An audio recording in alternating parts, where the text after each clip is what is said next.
Dans l'actualité également, plusieurs mouvements de contestation contre la réforme des retraites continuent aujourd'hui. À Draps, les professionnels d'Enedis mènent d'ailleurs une action.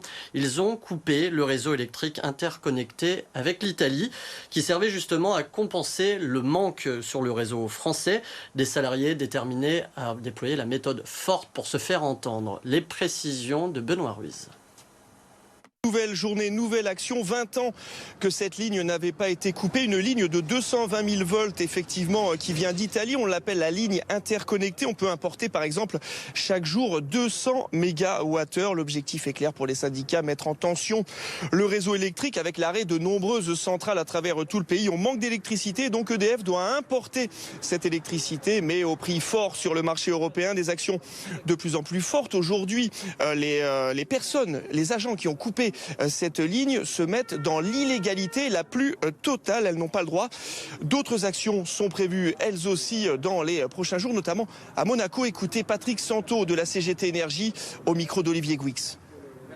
Les salariés grévistes en intersyndical ont décidé de venir sur le site d'Enedis et RTE de Paillon, qu'on appelle Paillon sur la commune de Draps, pour se réapproprier une nouvelle fois l'outil et couper la ligne interconnectée française et italienne.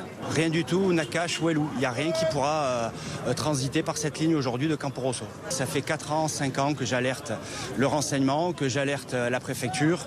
De partout en France, on les alerte de la colère qui monte. Pour l'instant, on maîtrise.